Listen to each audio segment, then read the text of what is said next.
जय Shri Shiv Hari Sai Ram to all the beloved children of almighty प्रभु जी।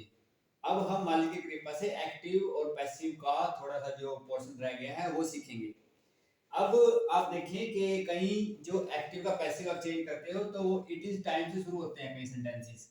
तो उसको आप कैसे वो चेंज करेंगे पैसिव वॉइस में, उसके लिए आपको पहले ही बोला गया कि आप किसी भी एक सेंटेंस को बेस बनाकर उस टॉपिक के रूल सीख सकते हो।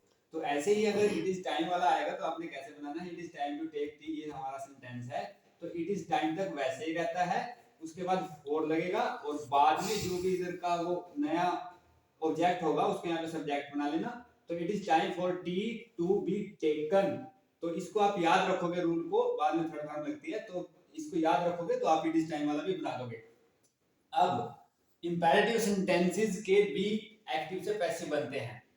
तो उनके लिए हम कई बार क्या यूज कर देते हैं कि अगर कोई आप सलाह दे रहे हो तो you are advised word use करते हैं। अगर आप किसी से प्रार्थना कर रहे हो तो आप यू आर रिक्वेस्टेड बोल देते हैं। तो ये हमने दो सेंटेंसेस लिखे जैसे consult the doctor.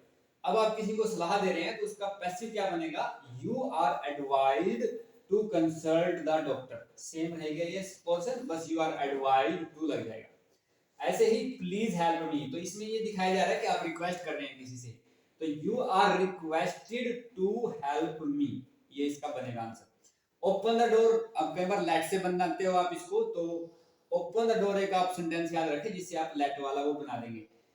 Late the door B लगाना है और वर्ब की थर्ड फॉर्म लगानी है, जो भी वर्ब होगी यहाँ पे। Let the door be opened will be the answer.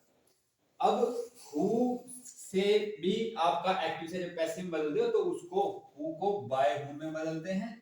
उसके अनुसार जैसा आपका टेंस होगा, प्रेजेंट होगा या पास्ट होगा, तो उसके अनुसार हेल्पिंग वर्ब लगेगी इस सब्जेक्ट के अनुसार।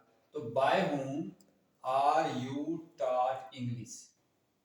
अब हु से बन गई। अब मोडाल्स के आधार पर भी कई एक्टिव से पैसिव बनते हैं।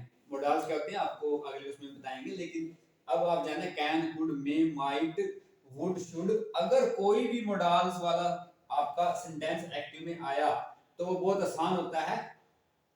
उसको आप ऐसे बदलेंगे जैसे इससे आप सीख लें, he can help you, you can be लगेगा, जो भी आप पे मोडाल्स होगा। शुड होता तो शुड लग जाता, कैन कुड होता तो कुड लग जाता, तो यू कुड बी या you should be helped by him, he को हिम में बदला, जैसे कि आपको पहले बता चुका है। अब कुछ सेंटेंसेस जो है बिल्कुल ही अलग प्रीपोजिशन लगती है। ये दो सेंटेंसेस आप देखें कि I know him, he is known to me, यहाँ पे टू लगा प्रीपोजिशन।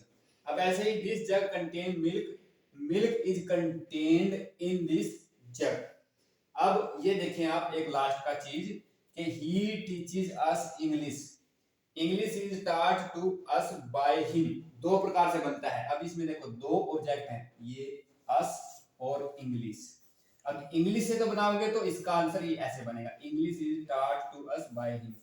अगर आप अस को इधर बदल के बनाओगे तो वी, ये प्रेजेंट का इसलिए आर हेल्पिंग वर्ब लगा, we are taught English by him. जो आपको आसान लगे इसके बेस पर आप वो बना लें। अब एक और सेंटेंस होता है, कई बार आता है रोज स्वीट्स स्मेल्स स्वीट्स, रोज स्मेल्स स्वीट। तो उसका आंसर क्या बनेगा, ये बिल्कुल ही मतलब ये भी एक अलग टाइप का है। तो रोज ये प्रेजेंट का लग रहा है, रोज इज स्वीट